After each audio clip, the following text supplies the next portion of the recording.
Hare Krishna. Recording in progress. ओम नमो भगवते वासुदेवाय। ओम नमो भगवते वासुदेवाय। ओम नमो भगवते वासुदेवाय। हरे कृष्ण। आप सभी का स्वागत और आप सभी को मेरा सादर प्रणाम। इस मनुष्य जन्म को प्राप्त करना कोई साधारण या कोई आसान बात नहीं है,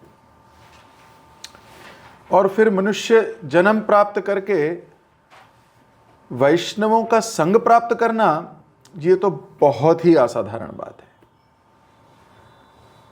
वैष्णवों के संग में भागवतम सुनना या पढ़ना, ओहो हो, ये तो इस संसार की बात ही नहीं है। ये और भी दुर्लभ बात है, मतलब दुर्लभ पे दुर्लभ पे दुर्लभ। फिर उस भागवतम को सुन के उसमें आनंद लेना ना, अरे बाबा, ये गोलोकवासियों का ही काम है। ये नॉर्मल व्यक्ति के बस की बात है ही नहीं। तो पहले तो मनुष्य जन्म मिला, असाधारण बात है। 84 लाख योनियों में 80 लाख योनियां वो हैं जिनको मनुष्य जन्म नहीं मिल पाया। 80 लाख वो लोग हैं, वो जीव जंतु हैं जिनको मनुष्य जन्म नहीं मिला। मनुष्य जन्म 4 लाख लोगों को मिला, मानो। तो पहले तो बड़ी दुर्लभ बात है। तो 4 डिवाइडेड बाय 84 करो तो कितना आएगा, बताओ जरा। तो यानी कि कितना परसेंट? 5% हो गए। यानी कि 5% मनुष्य हैं इस संसार में सिर्फ। तो बाकी 95 मनुष्य नहीं हैं। तो सोचिए, तो यानी कि हर 5 जीव जो इस संसार में जन्म लेते हैं उनमें से एक ही मनुष्य होता है। अब जब दोबारा मौका मिलेगा तो क्या प्रोबेबिलिटी है वापस मनुष्य जन्म मिले? बहुत बुरी। तो मनुष्य जन्म मिला, ये बहुत दुर्लभ। उस मनुष्य जन्म में वैष्णवों का संग मिल गया। आप सोच लीजिए, पूरे विश्व भर में कितने वैष्णव होंगे? पूरे विश्व में, भारत में 140 करोड़ आबादी है। सारे वैष्णव मिला दिए जाए तो 1 लाख भी नहीं है। तो 1 लाख डिवाइडेड बाय 140 करोड़, अब क्या प्रोबेबिलिटी है? Almost nil. तो मनुष्य जन्म की तो 5 में से 1 बन गया था। वैष्णव की क्या है? और भी खतरनाक। उसमें भी जितने लोग अपने को बोलते हैं या भक्त कहते हैं अपने आप को, उनमें से भागवतम कितने सुनते होंगे?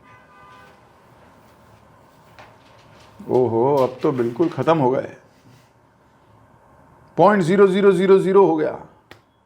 अच्छा, उसमें भागवतम सुनने में आनंद लेने वाले कितने होंगे? Very few. और भागवतम आनंद लेके अपने जीवन में धारण करने वाले कितने होंगे? फिनिश। अच्छा, अपने जीवन में धारण करके दूसरों के जीवन में देने वाले कितने होंगे? नील बटा सन्नाटा। तो आप सोच सकते हो कि वैष्णव कितने दुर्लभ है। देखिए, भगवान तो कण कण में है, हर कण में भगवान है, लेकिन कण कण में वैष्णव नहीं है। तो कौन ज्यादा दुर्लभ है? भक्त ज्यादा दुर्लभ है। भगवान तो जितने कण उतने भगवान, हर जगह भगवान है। लेकिन वैष्णव हर कण में नहीं है। वैष्णव को ढूंढना बहुत मुश्किल काम है। तो जब हमें ये मनुष्य शरीर मिल गया, वैष्णव जन मिल गए, भागवतम मिल गई, भागवतम में आनंद लेना मिल गया, तो समझ लीजिए आपके सौभाग्य का उदय हो चुका है। और फिर हम अपनी आदतें, अपनी गलतियां, अपनी कंडीशनिंग, इस संसार के मैल से उसको छोड़ दें, उनका त्याग कर दें, तो कितने दुर्भाग्य हैं, कितने दुर्भाग्य हैं। तो हम सबका बड़ा सौभाग्य है कि हम श्रील प्रभुपाद जी की इस छतरी के नीचे हैं, भागवतम सुन रहे हैं, भागवतम पढ़ रहे हैं। 4था स्कंद और 30वां अध्याय प्रचेतास के कार्यकलाप। पिछली बार हमने श्लोक संख्या 4 पढ़ा था। हमने पढ़ा था कि किस प्रकार प्रचेतास ने शिवजी के द्वारा बताए गए मंत्र को लेकर भगवान विष्णु की स्तुति करने के लिए 10,000 वर्ष तक पानी के अंदर बैठकर तपस्या करी है, और फिर अंत में फल देने के लिए भगवान विष्णु स्वयं प्रकट हुए। तो इस पे हमने काफी देर चर्चा की थी कि उनको पता नहीं था कि 10,000 वर्ष लगेंगे।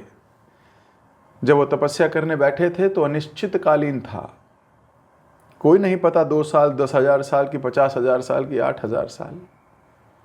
ये तो भगवान के ऊपर है वो कब प्रकट हो जाएं। वो तो सम्राट हैं, वो तो स्वराट हैं, वो तो स्वेच्छा से कार्य करने वाले हैं। लेकिन भक्त की भक्ति से इतना बंध जाते हैं कि चले आते हैं भक्त से मिलने,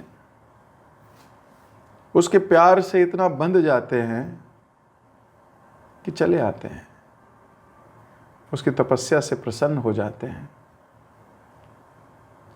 कहां पाओगे ऐसा प्रेम? आज के संसार में कौन किसी के लिए 10,000 साल तक प्रतीक्षा कर सकता है पानी में बैठ के मंत्र जप करके कि भगवान आ जाएं? कोई नहीं कर सकता। लेकिन कोई करने को तैयार होता है किसी भी कारण, तपस्या वो भी ऐसी रिझाने के लिए अपने स्वामी को, बदले में कुछ नहीं चाहिए, तो फिर वो मुरलीधर कैसे प्रकट नहीं होंगे? 100% होंगे। तो आज हम वहीं से आगे 5वां श्लोक पढ़ेंगे। मैं आपकी स्क्रीन पर दिखा रहा हूं ताकि मिल के पढ़ सकें। गरुड़ के कंधे पर आसीन भगवान मेरु पर्वत की चोटी पर छाए बादल के समान प्रतीत हो रहे थे। भगवान का दिव्य शरीर आकर्षक पीतांबर से ढका था। उनकी गर्दन कौस्तुभ मणि से सुशोभित थी। भगवान के शारीरिक तेज से ब्रह्मांड का सारा अंधकार दूर हो रहा था। तात्पर्य श्रील प्रभुपाद जी के द्वारा जगत गुरु श्रील प्रभुपाद की जय। जैसा कि चैतन्य चरितामृत में कहा गया है, कृष्ण सूर्यस्मा माया होय अंधकार, यहां कृष्ण तहां नहीं मायार अधिकार। भगवान प्रकाश मान्य सूर्य के समान है, अतः जहां भी वे उपस्थित रहते हैं वहां अंधकार या ज्ञान नहीं रह सकता।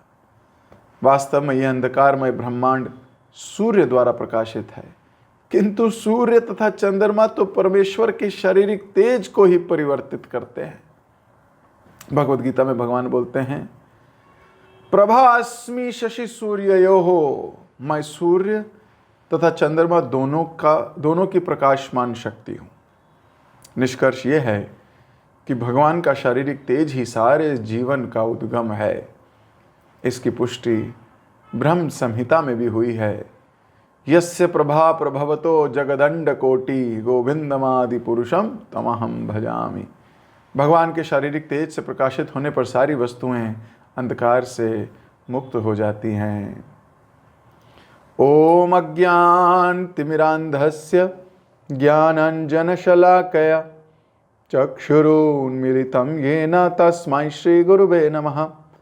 श्रीचैतन्यमनोभीष्टं स्थापितं येन भूतले स्वयं रूप कदा मह्यं ददाति स्वपदान्तिकं। वन्देऽहं श्रीगुरु श्रीयुतपदकमलं श्रीगुरून् वैष्णवांश्च। श्रीरूपं साग्रजातं सहगण रघुनाथान्वितं तं सजीवं सावधैतं सावधूतं परिजन सहितं कृष्ण चैतन्य देवम श्री राधा कृष्ण पादान सह गण ललिता श्री विशाखान्वितांश्च। हे कृष्ण करुणा सिंधु दीनबंधु जगतपते गोपेश गोपिका कांता राधा कांता नमोस्तुते। तप्त कांचन गौरांगी राधे वृंदावनेश्वरी वृषभानुसुते देवी प्रणमामि हरिप्रिये। वाञ्छाकल्पतरुभ्यश्च कृपा सिन्धुभ्य एव च पतितानां पावनेभ्यो वैष्णवेभ्यो नमो नमः। जय श्री कृष्ण चैतन्य प्रभु नित्यानंद श्री अद्वैत गदाधर शिवासदि गौर भक्त वृंद। हरे कृष्ण कृष्ण कृष्ण हरे हरे हरे राम राम राम हरे हरे। हरे कृष्ण। तो इस श्लोक में प्रभुपाद जी लिख रहे हैं कि भगवान कितने सुंदर हैं। अब देखिए, भगवान इतने सुंदर हैं, भगवान की सृष्टि भी कितनी सुंदर है। कौन कहता है ये सृष्टि सुंदर नहीं है? ये सृष्टि जो भगवान द्वारा बनाई गई है ये कितनी सुंदर है। झरने हैं, फूल हैं, पतंगे हैं, तितलियां हैं, भंवरे हैं, सुंदर सुंदर जीव हैं। भगवान द्वारा बनाई गई ये सृष्टि कोई कम सुंदर नहीं है, बहुत सुंदर है। लोग कैसे प्रभावित हो जाते हैं कि नहीं हो जाते? क्या बोलते हैं, लट्टू हो जाते हैं। इस संसार द्वारा बनाई गई चीज पर लट्टू हो जाते हैं। कभी पहाड़ों की खूबसूरती देखते हैं, कभी पेड़ों की खूबसूरती देखते हैं, कभी फूलों की खूबसूरती देखते हैं, कभी पुरुषों की खूबसूरती देखते हैं, कभी स्त्रियों की। ये संसार कितना सुंदर है नहीं है? Yes no? है ना? उसमें फिर वर्ड पेजेंट्स भी होते हैं ना, miss world, miss universe, mister world, mister universe. सबसे सुंदर की खोज क्या है? यही तो है ना, सबसे सुंदर की खोज। तो सुंदरों में सुंदर की खोज की जाती है। तो भगवान भगवत गीता के 15वें अध्याय में बोलते हैं ये सारा परवर्टेड रिफ्लेक्शन है। ऊर्ध्वमूलाय शाखम अश्वत्थ प्रहुरव्ययम् छंदांसि यस्य वर्णानि यस्तम वेद स वेदवित्। 15वें अध्याय की शुरुआत में भगवान बताते हैं पहले 4 श्लोकों में कि किस प्रकार ये जो संसार है ये उल्टा है, परवर्टेड है। परवर्टेड रिफ्लेक्शन, स्पिरिचुअल वर्ड इससे भी सुंदर है। पर प्रभु जी हमें तो यही बहुत सुंदर लगता है। तो सोचिए, जब हमें ये इतना सुंदर लगता है तो भगवान का धाम कितना सुंदर होगा, भगवान कितने सुंदर होंगे। एक बार प्रभुपाद जी ऑस्ट्रेलिया के एयरपोर्ट पे लैंड किए तो साथ में ब्रह्मचारी था। अब वहाँ से एक सुंदर सी एयर होस्टेस निकली तो ये ब्रह्मचारी थोड़ा देखने लगा। तो प्रभुपाद जी ने कहा, इजंट शी ब्यूटीफुल? पकड़ा गया ये तो। बोला वो नो यस प्रभुपाद, यस प्रभु। तो उसे लगा प्रभुपाद जी कहेंगे, प्रभुपाद जी खुद कह रहे हैं isn't she beautiful? Yes Prabhupada. तो प्रभुपाद जी बोले कि if she is so beautiful what about Krishna? How beautiful would he be? वो कितने सुंदर होंगे। No doubt she is beautiful, but Krishna is most beautiful. So let's make, let's discover, let's reinvent, let's mold our life to see Krishna. वो सबसे सुंदर हैं। कृष्ण तो नाम का ही अर्थ ये है कृष्ण, कर्षति इति कृष्णा। कर्ष्यति, और किसी को ध्यान भी खींच लें, कर्ष्यति है ना, अपनी तरफ खींचने वाले वो कृष्ण है, किसी का भी ध्यान खींच लेते हैं, इतने सुंदर है। और फिर अगर मुस्कुरा दें तो फिर तो बात ही क्या है। ऐसी सुंदर रूप माधुरी है। कंदर्प कोटि कमनीय विशेष शोभम गोविंदमादि पुरुषम तमहम भजामि। त्रिभंग रूप में जब खड़े होते हैं एकदम ऐसे टेढ़े मेढ़े होके, सोचो ये कुछ भी करते हैं भाई, ये इतने सुंदर हैं कि लोग पागल हो जाते हैं। मैं तो कई बार विचार करता हूं, अगर भगवान कृष्ण वास्तविक रूप में प्रकट होते और उनका इंस्टाग्राम अकाउंट होता फिर क्या होता। 2 मिनट सोचो कितने फॉलोअर होते उनके। वो इंस्टाग्राम को खुद को बेच देना पड़ता, इतने फॉलोअर होते, कोई और कोई फॉलोअर होता ही नहीं किसी और का। इतने सुंदर, अधरम मधुरम, अधर मधुर, हाँ ऐसे होंठ हैं इतने मधुर, बिंब फल की तरह। बिंब फल देखा है किसी ने? नहीं देखा कभी? दिखाऊं क्या अभी? चलो मैं ढूंढता हूँ, दिखाता हूँ आपको अगर दिखा। I had saved it for some.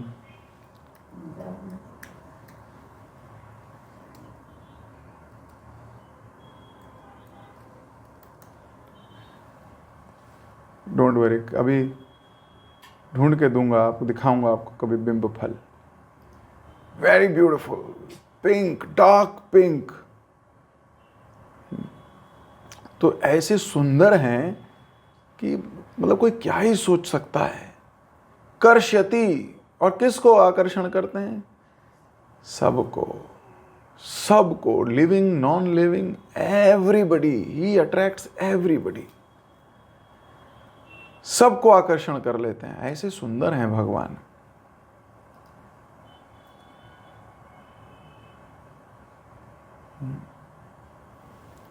Red होंठ हैं, आंखें ऐसी हैं कमल जैसी। अब कमल भी क्या कोई बोले कमल, हालांकि भगवान की उपमा कमल से देना अपराध है। क्यों? किसी आध्यात्मिक चीज की तुलना किसी भौतिक चीज से थोड़ी दी जा सकती है। भगवान के होठों की तुलना बिंब फल से भी देना, ये भी कोई बहुत अच्छा बात नहीं है। लेकिन क्या करें, हमारे पास उससे अच्छा कोई और है ही नहीं। जैसे आप कभी गर्मियों में कोई शिकंजी पिला दे, छाछ दे दे, बोलते हैं अमृत है अमृत, जैसे बचपन से अमृत ही पीते आए हो। अभी तुम्हें क्या पता अमृत का स्वाद क्या होता है, पर बोलते यही है ना, अमृत जैसा है। तो हम तुलना दे रहे हैं, उपमा दी जा रही है, लेकिन भगवान इससे कहीं अधिक सुंदर हैं। लेकिन हमारे पास और कोई रेफरेंस देने के लिए है नहीं जो मनुष्य जाति ने देखा हो, इसलिए बोल देते हैं। कुंती महारानी कहती है, नमो पंकज नाभाया नमो पंकज मालिने, नमो पंकज नेत्राया नमस्ते पंकजांग्रिहे। फिर नमो पंकज नाभ, जिनकी नाभि पंकज के समान है, कमल के समान नाभि है जिनकी। नमः पंकज मालिने, हर चीज जिनकी पंकज, नमस्ते पंकज अंग्री है, सारे अंग अंग कमल के जैसा है। कहां से कैसे इतने सुंदर। अभी प्रचेतास के सामने एकदम प्रकट हो गए हैं, गरुड़ के कंधे पर बैठ के आए हैं। गरुड़ के कंधे पे। और कोई गरुड़ जी भी कोई साधारण जीव नहीं है। किसी दिन गरुड़ जी पे कथा करेंगे कि गरुड़ जी भगवान के पर्सनल ड्राइवर कैसे बने, क्या स्टोरी है, आखिर भगवान ने उन्हें क्यों चुना, ऐसी क्या योग्यता है गरुड़ देव में कि भगवान ने उन्हें ही चुना। किसी दिन आपकी इच्छा अगर तीव्र होगी तो मैं जरूर करूंगा ये कथा। तो पर भगवान गरुड़ जी के पीठ पर बैठ के अपने भक्तों से मिलने आ रहे हैं, प्रचेता से मिलने आ रहे हैं। प्रचेता से बड़े खुश हैं भगवान। शिव जी की आज्ञा का पालन करते हुए भगवान की स्तुति गान किया 10,000 साल तक, निर्विरोध, निर्विघ्न, निरपराध और बिना किसी इच्छा के। और कोई भौतिक इच्छा नहीं है। No material desire, only spiritual desires. और यहां पे व्यासदेव जी लिख रहे हैं कि भगवान का दिव्य शरीर इतना आकर्षक पीतांबर से ढका था और गर्दन पर कौस्तुभ मणि सुशोभित थी।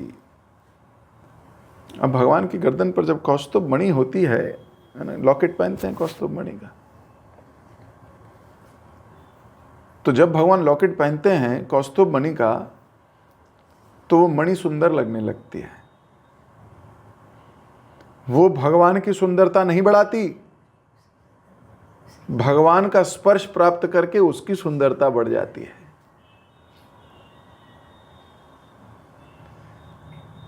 उसकी सुंदरता बढ़ जाती है। ये सारे अलंकार धन्य हो जाते हैं। सारे अलंकार भगवान की दिव्य देह पर सुशोभित होते हैं तो इनको बड़ा गर्व होता है। बोलते बहुत बढ़िया, हमारा जीवन धन्य हो गया। जीवन धन्य हो गया कि हम भगवान को स्पर्श कर रहे हैं।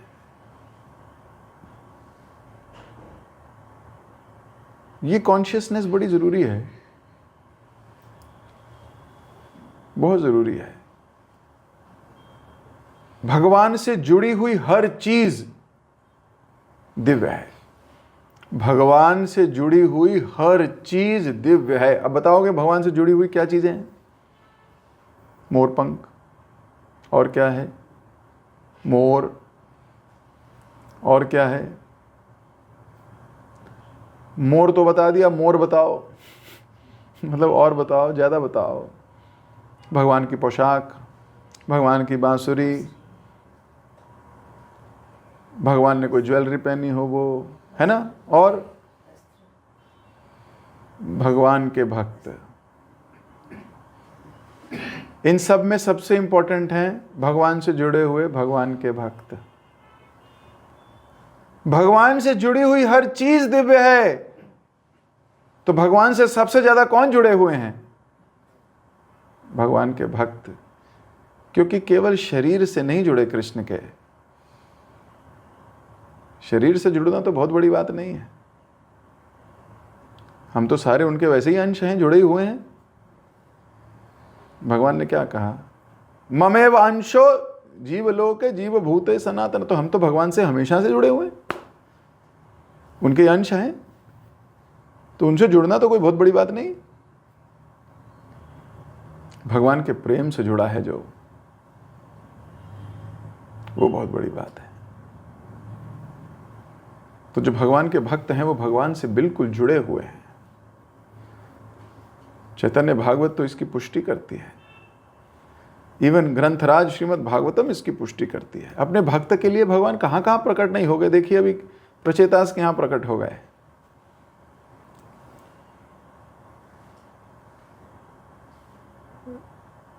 तो भगवान से जुड़ी हुई हर चीज दिव्य है। भगवान से जुड़े हुए भक्त भी दिव्य हैं।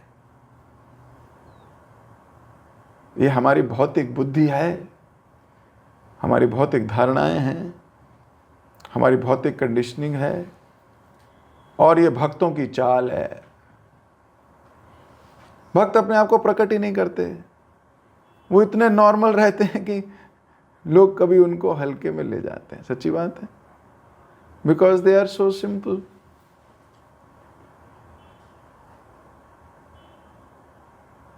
प्रभुपाद जी बोलते थे, bhakti is so simple, so simple, so simple that you may miss it. You may miss it. And so are his devotees. They are so humble, so humble, so humble that you may miss them. You may treat them as your own, you may treat them as casual. लेकिन जिसकी वास्तविक चेतना बढ़ गई है वो देख सकता है, जिसकी चेतना मरी हुई है वो नहीं देख पाएगा। विदुर को कोई नहीं पहचान पाया पूरी राज्यसभा में, केवल भीष्म के अलावा। वो विदुर बोलते रहे, भैया धृतराष्ट्र छोड़ दीजिए, वो कृष्ण के पास चलिए। धृतराष्ट्र बोला, मैं क्यों चलूं? विदुर को कोई पहचान नहीं पाया कि ये भक्त है। दुर्योधन ने कितना चीपली लिया उनको। विभीषण को कोई नहीं पहचान पाया, कोई नहीं। यहां तक कि जब शूर्पणखा का भगवान राम के साथ भेंट हुई पहली बार, तो शूर्पणखा अपने कुल के बारे में जब बताती है तो वो बताती है कि हमारे कुल में अति क्रोधी, अति अभिमानी रावण जी का है कुल, यह हमारा रावण है, पर हमारे कुल में एक दाग है, विभीषण कहीं का, ऐसे कहेंगे, बिल्कुल दाग है। बड़ा बहुत दया करता है ये आदमी।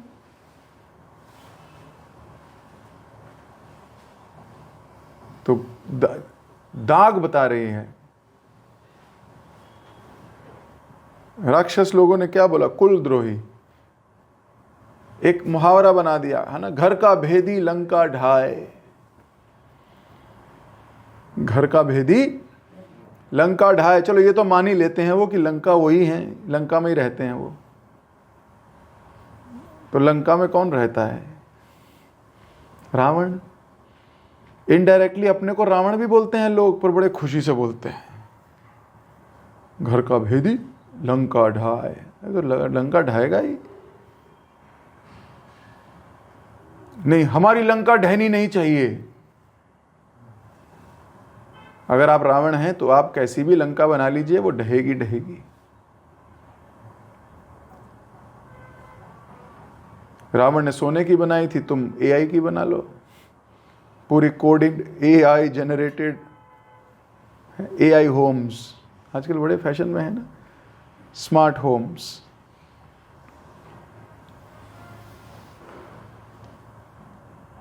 पर समझना पड़ेगा हमको, भगवान इतने सुंदर हैं और भगवान से जुड़ी हुई हर वस्तु सुंदर है। ये सुंदरता देखनी आनी चाहिए। दुर्योधन हो तो पहचान नहीं पाओगे, दुशासन हो तो भी नहीं पहचान पाओगे, ईर्ष्यालु हो तो भी नहीं पहचान पाओगे।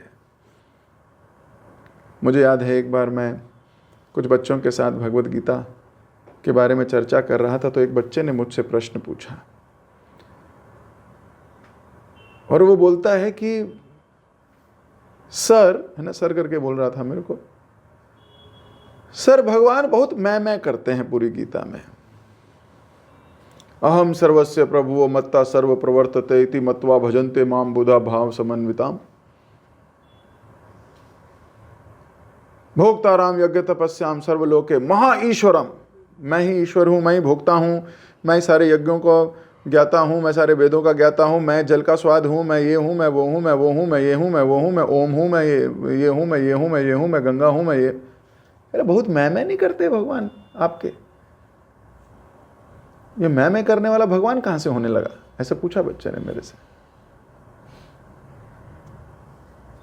तो सोचिए ईर्ष्यालु लोग कैसे कहाँ पहुँचते हैं, उनको पता ही नहीं है। वो क्या कहेंगे? वो कहेंगे इनके बारे में नहीं, भगवान अपने बारे में बहुत बोलते हैं, क्योंकि वो ईर्ष्यालु हैं। भगवान ने कहा मैं गीता का ज्ञान तुम्हें इसलिए दे रहा हूं क्योंकि तुम में ईर्ष्या नहीं है। जब मैं कर रहा हूं तो तुम्हें परेशानी नहीं हो रही, तुम्हें मुश्किल नहीं लग रही इसे पचाने में, क्योंकि मैं तो सत्य बता रहा हूं। मैं तो सत्य बता रहा हूं। तुम मुझसे प्यार करते हो, मेरे सखा हो और मेरे प्रति कोई ईर्ष्या नहीं रखते, इसलिए मैं जो कुछ भी कर रहा हूं तुम्हें बुरा नहीं लग रहा। नहीं तो साधारण जीव क्या कहेगा? साधारण जीव वही कहेगा बहुत मैं करते हैं। अहंकारी हैं बड़े भगवान तो। ऐसे ही लोग भक्तों को भी बोल सकते हैं, जिनको पता ही नहीं है, जिनकी आध्यात्मिक दृष्टि इतनी डेवलप नहीं हुई है, जो अपने में ही लगे हुए हैं, जो अपने से बाहर ही नहीं आए हैं, वो दूसरों को क्या पहचानेंगे, क्या पहचानेंगे।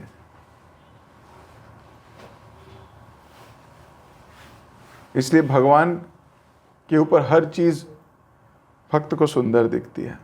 भगवान की जुड़ी हुई हर चीज सुंदर दिखती है। भगवान की मणि, भगवान के पीतांबर कपड़े और भगवान की माला, जाए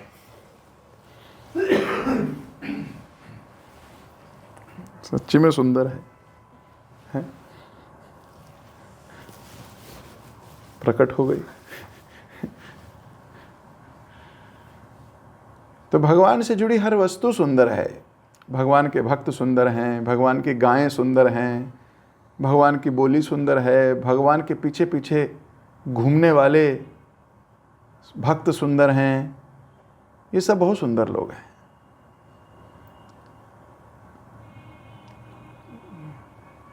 आंखें जिसके पास हैं, ले इनको पहचान। जिसके पास आंखें हैं वो पहचान ले, है कि नहीं? पर जिसके पास प्रेम अंजन नहीं है, वो भगवान को क्या जाने। और भगवान के शरीर से ऐसा तेज निकलता है। हमारे शरीर से क्या निकलता है? बास निकलती है। इस संसार में लोग अपने को भगवान कहते हैं, मूर्ख लोग। उनके शरीर से तेज निकलता है क्या? नहीं, उनके शरीर से तेज बांस आती है।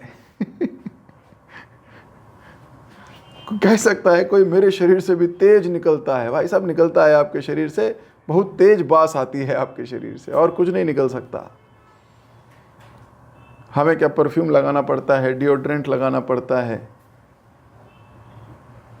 और तेज तो कहीं है ही नहीं।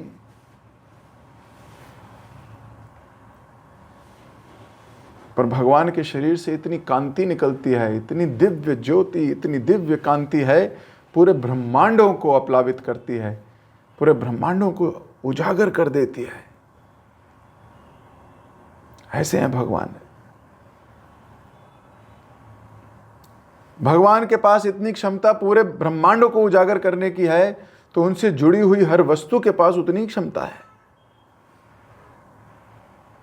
भगवान इस संसार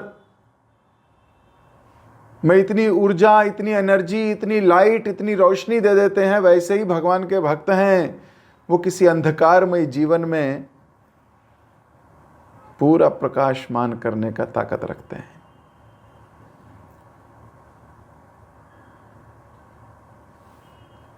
इसीलिए प्रभुपाद जी कोट कर रहे हैं, कृष्ण सूर्यस्मय माया भय अंधकार, जहां नहीं कृष्ण, जहां रहे कृष्ण तहां नहीं माया अधिकार। वहां माया का अधिकार ही नहीं है। तो हम किसी ना किसी के दास तो हमेशा रहेंगे, चाहे कृष्ण दास बन जाओ या माया के दास बन जाओ।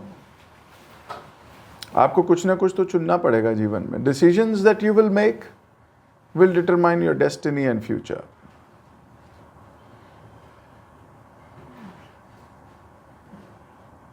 अगर हमने डिसीजन लिए हैं कि हम शुद्धता से भक्ति करेंगे, तो आप हंसोगे नहीं किसी पे। आप डिसीजन लोगे कि आपको भक्ति में आगे बढ़ना है, तो आप हंसोगे अपने ऊपर, अपने कर्मों के ऊपर। आप हंसोगे अपने डिसीजंस के ऊपर एक दिन। दोष नहीं निकालोगे, सर्वदा भगवान से जुड़ी हुई हर चीज को अलौकिक देखने का प्रयास करोगे, जैसे श्रील प्रभुपाद जी करते थे, जैसे भक्त लोग करते हैं। मैं देखता हूं अभी भी हर चीज को भगवान से जोड़ देते हैं। कोई घटना घटती है, बोलते हैं भगवान की असीम कृपा है। हर चीज को भगवान से जोड़ देते हैं, हर चीज को। आप विश्वास नहीं करोगे, हर एक वस्तु को भगवान से जोड़ देते हैं। जैसे अभी अभी प्रभुपाद जी ने कहा, इजंट शी ब्यूटीफुल? सोचो Krishna would be how much beautiful. उसको भी भगवान से जोड़ दिया। तो जो भगवान से जुड़ा हुआ है ना, हमारी आंखों में वो सुंदर होना चाहिए। आज से हम सबको ये प्रयास करना चाहिए कि हम भगवान से जुड़ी हुई हर वस्तु की प्रशंसा करेंगे। हम भगवान से जुड़ी हुई किसी वस्तु का निंदा नहीं करेंगे। अगर आपने भगवान से जुड़ी हुई किसी वस्तु की निंदा करी तो वास्तव में आप निंदनीय हैं।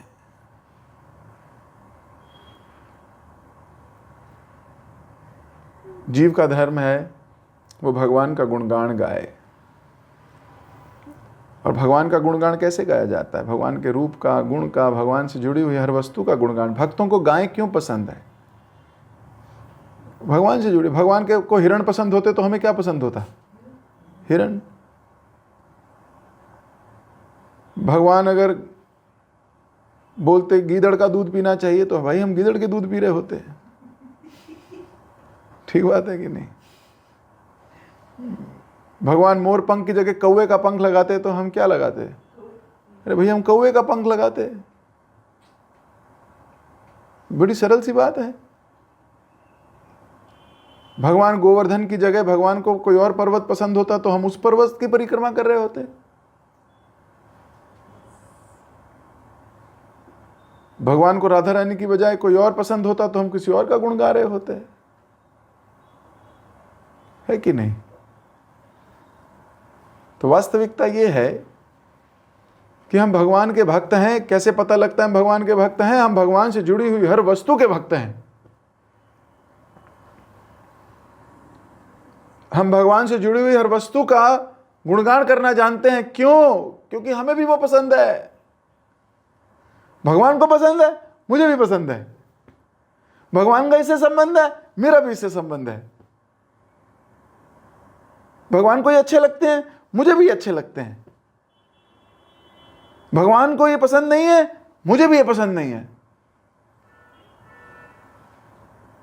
भगवान को अनर्थ अच्छे नहीं लगते, मुझे भी अनर्थ अच्छे नहीं लगते। मान लो भगवान बोलते अहंकारी आदमी मुझे बहुत अच्छा लगता है, तो हम नंबर 1 के अहंकारी बनते।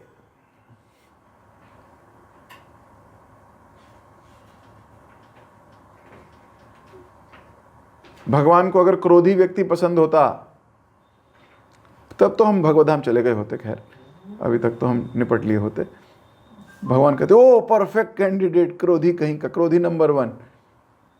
कोई पिक्चर बने क्रोधी नंबर 1, शायद हमें कास्ट किया जाए, है ना? नहीं, मेरे को तो कास्ट कर लेंगे कि भैया। कहने का अर्थ है तब तो हम योग्य हो जाते हैं। पूर्ण योग। भगवान बोलते योगी यही है, भोगी इज योगी। तो हम पक्के भोगी होते। सच्ची बात है? सच्ची बात है, हाँ ना? सोचो। क्योंकि भगवान को गाय पसंद है इसलिए हमें गाय पसंद है। क्योंकि भगवान को मोर पंखी पसंद है, हमें मोर पंख पसंद है। क्योंकि भगवान को अनर्थ पसंद नहीं है, हमें भी पसंद नहीं है। क्योंकि भगवान को उनके भक्त पसंद हैं, इसलिए हमें भी पसंद है। क्योंकि भगवान को पीतांबर पसंद है, इसलिए हमें भी पसंद है। क्योंकि भगवान को गुंज माला पसंद है, इसलिए हमें भी पसंद है। भगवान को वन फूल माला पसंद है, हमें भी पसंद है। तो भक्त वो है जो भगवान की पसंद है, उसकी भी यही पसंद है। वही भक्त है। जो कृष्ण को पसंद है वही मुझे पसंद है। और जैसे ही हम कृष्ण से जुड़ जाएंगे तो भगवान, यहां क्या लिखा गया? भगवान के शरीर पर आकर्षक पीतांबर से ढका था, तो हम पीतांबर, आकर्षक पीतांबर हो जाएंगे। वो पीला कपड़ा हम पहन ले तो क्या बात है, पर वो भगवान पहन ले तो आकर्षण पीतांबर। वो कौस्तुभ मणि कोई और पहन ले तो क्या बड़ी बात है, कोई मणि होगी। भगवान पहन ले तो बहुत बड़ी बात है। तो अगर हम जैसे, मतलब आप जैसे नहीं, मेरे जैसे बेकार लोग भी अगर भगवान से जुड़ जाएंगे हैं तो वो भी अच्छे हो जाएंगे। तो इसलिए कुछ नहीं करना, भगवान से जुड़ना है। अब भगवान से कैसे जुड़े? भगवान के भक्तों से जुड़ जाएं तो भगवान से जुड़ गए। अब हम पीताम्बर की बात कर रहे हैं, उसमें जुड़े धागे की बात थोड़ी कर रहे हैं। कितने धागे लगे होंगे भगवान की पीताम्बरी में, सोचिए। हर धागे की तारीफ थोड़ी हो रही है, पर वो हर धागा उस पीताम्बर का पार्ट है।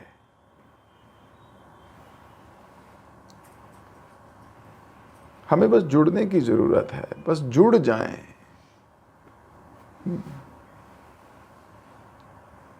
What is true success? If you are part of successful team, you are already success. You don't have to be individually successful.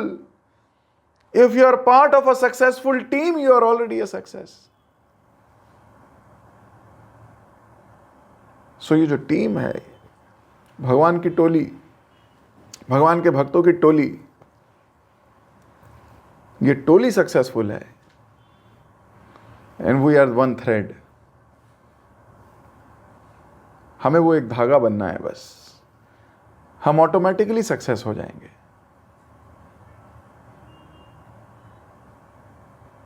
तो यहां कहा गया कि गरुड़ जी के कंधे पर बहुत सुंदर भगवान प्रकट हो गए, और उस समय इतने सुंदर लग रहे थे। उनकी पीताम्बरी सुंदर लग रही थी, उनकी कौस्तभ मणि सुंदर लग रही थी। वास्तव में भाई उनकी हर चीज सुंदर है। अब वो सुंदर है या भक्त को लगती है, दुर्योधन को तो नहीं लगी। मान लो दुर्योधन को कहा जाए जरा मधुराष्टकम गा, क्या क्या क्या गाएगा? या उसे बोला जाए भाई तुम भी लिखो जरा कृष्ण के लिए 4 लाइनें, लिख पाएगा वो? नहीं। वही उनके भक्त को बोल दो, सिद्धेश्वरी को बोलो लिखे, देखना 500 लाइन लिख देगी। है कि नहीं? भक्त को बोलो लिखे, वो फटाक से। अब कोई ईर्ष्या करता है उसको बोलो लिखे, क्या लिखेगा? लिखेगा क्या तुम बांसुरी लेके घूमते रहते हो, काम काज कुछ है नहीं तुम्हें, सारा दिन टू टू टू टू टू टू टू टू 5-6 लड़कियां अपने आसपास लेके घूमते हो, फिर वो 50-60 हो जाती हैं। क्या आदमी थोड़ी है ये? दोष ढूंढोगे तो कितने दोष हो जाए। शिशुपाल मान लो लिखे गीता, क्या लिखेगा वो शिशुपाल? क्या लिखेगा?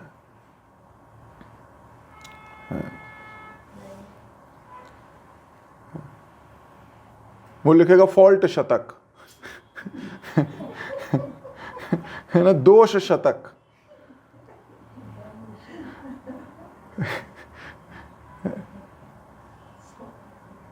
है ना, श्रृंगार शतक है। जैसे एक भक्त ने लिखा है श्रृंगार शतक, फिर बाद में वैराग्य शतक लिखा उसने। पर अगर शिशुपाल को कहा जाए वो लिखेगा दोष शतक पार्ट 1। उसके भी शतक पार्ट होंगे दोष शतक इन 1000 वॉल्यूम्स, वॉल्यूम 1, वॉल्यूम 2, वॉल्यूम 3। तो जब तक प्रेम की आंख नहीं लगी तब तक क्या भगवान की प्रशंसा करे कोई, क्या भक्त की प्रशंसा करे कोई? भक्त को भी देखोगे तो प्यार होगा तो देख पाओगे, नहीं तो क्या ही प्रशंसा करोगे, फ्लैटरी करोगे बस।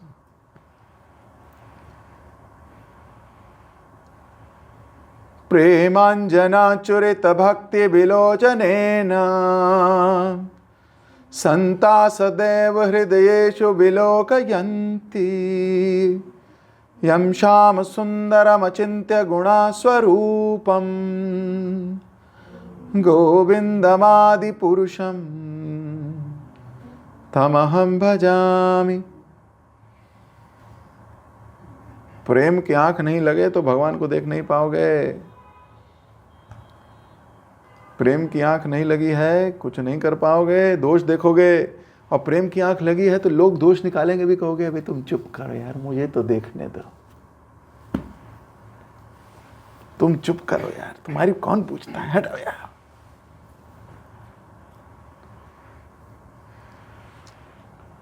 देखो इस संसार में कई आवाजें आएंगी,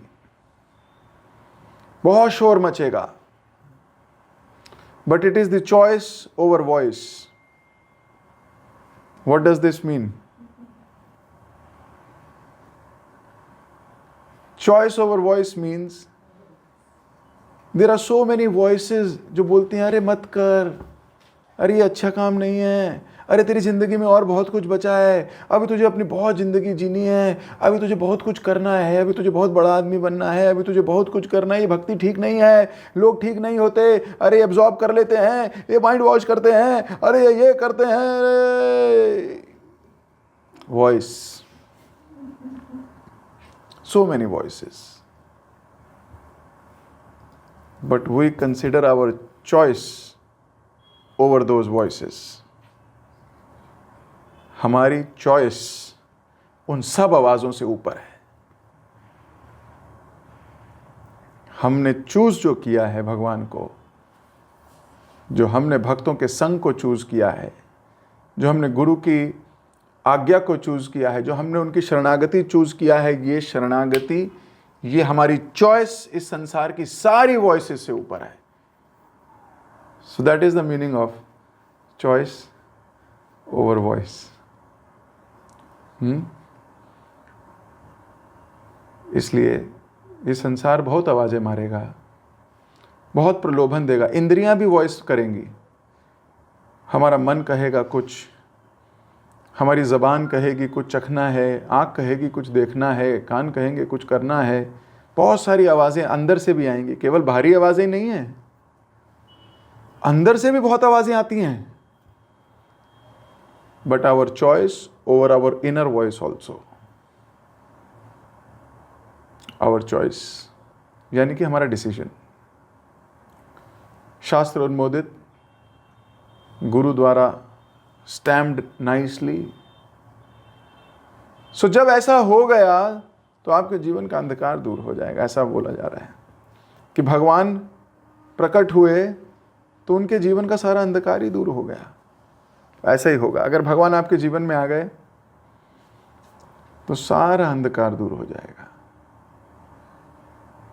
सारा अंधकार दूर हो जाएगा. इसलिए अंधकार को मिटाने की कोशिश मत करो, केवल भगवान को लाने की कोशिश करो. कई बार भक्त पूछते हैं अनर्थ कैसे जाएंगे, ये अटैचमेंट इस संसार से कैसे जाएगी, ये विषय आसक्ति कैसे जाएगी. तो भगवान से अटैचमेंट का प्रयास करो, ये सब अपने आप छूट जाएगा. एक एक करके कितने अनर्थों को छोड़ पाएंगे हम. भगवान को ले आएंगे, अनर्थ अपने आप छूट जाएंगे. और एक बात और है, क्या सारा काम हम ही करें क्या? भगवान भी तो कुछ करेंगे भाई. मतलब सब काम मैं ही करूं? अरे हरिनाम भी तो कुछ करेगा. तो अगर व्यक्ति ये विश्वास कर ले कि मैं केवल अपने जीवन में हरिनाम को आमंत्रण करूंगा, केवल स्वीकार करूंगा, शुद्धता से पालन करने का प्रयास करूंगा, तो आप पाएंगे कि बाकी काम तो हरिनाम करेगा. यह हरिनाम भगवान से अभिन्न है. नाम और नामी एक ही है. नाम नाम कार्य बहुधा, निज सर्वशक्ति. सर्वशक्ति है, सारी शक्ति है. वैसे हमारे पास भी एक सर्वशक्ति है, लेकिन वो तो भगवान की शक्ति की बात की जा रही है. वहां निज सर्वशक्ति, भगवान के नाम में सारी शक्ति है. इसलिए ध्यान रखना चाहिए जीव को, केवल भगवान को आमंत्रित करो अपने जीवन में, केवल आमंत्रित करो उनको, प्रार्थना करो कि वो प्रकट हो जाएं. जगन्नाथ स्वामी नयन पथगामी भवा तुम्हें. प्रार्थना यही करो, मेरी आंख के सामने आ जाओ ना भाई. बस निमंत्रण दीजिए उनको. अगर वो आ गए तो आपके जीवन का सारा अंधकार दूर हो जाएगा. और ये जो अज्ञानता है हमारी भगवान को देखने की, भक्तों को देखने की, गलत भावनाएं, गलत धारणाएं, ये सब समाप्त हो जाएंगी. प्रसन्न चित्त होकर, एकाग्र चित्त होकर, एक अलाइनमेंट में भगवान की तरफ भागेंगे, हाथ से हाथ मिलाएंगे, कंधे से कंधा मिलाएंगे, ऊर्जा देंगे. 1 और 1 11 हो जाएंगे, 2 नहीं. और क्यों नहीं प्राप्त करेंगे भगवान को. जगत गुरु श्रील प्रभुपाद के जय. ग्रंथराज श्रीमद् भागवतम की जय. किसी भक्त का कोई प्रश्न, कोई टीका, कोई टिप्पणी?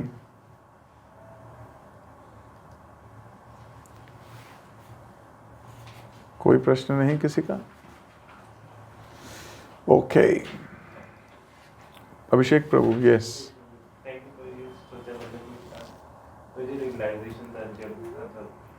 जब भी मैं पढ़ता था भागवतम तो कोई भी डिस्क्रिप्शन आता था लॉर्ड का तो उसको मैं स्किप कर देता, मतलब कि हाँ इसमें क्या कुछ जानने को ऐसा लगता नहीं था।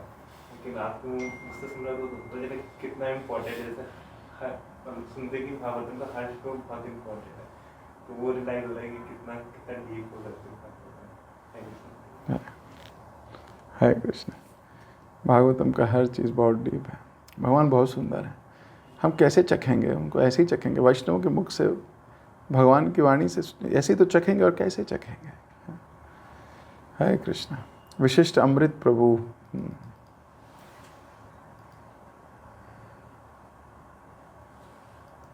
आपकी आवाज़ नहीं आ रही।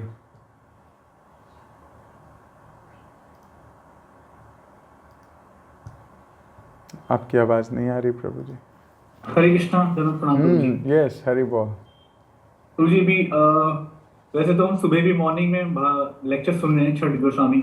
आजकल जो वैष्णवों को प्रति अपराधों से और ये काफी चीजें हम सुबह मॉर्निंग के लेक्चर से भी सुन रहे हैं और शाम के लेक्चर से भी हम जो सुन पा रहे हैं प्रभु जी। जैसे आज आपने बताया कि भगवान से प्रति प्रेम कैसे बढ़ेगा, तो जितना मैंने आपके लेक्चर से सुना है ये सारी चीजें लेक्चर जो भक्त इस लेक्चर को सुनेगा और जो भी आगे जो भी सुबह मॉर्निंग के लेक्चर को सुनेगा, तो इससे भी हम जो है प्रेम भाव बढ़ेगा भगवान के प्रति और भक्तों के प्रति भी।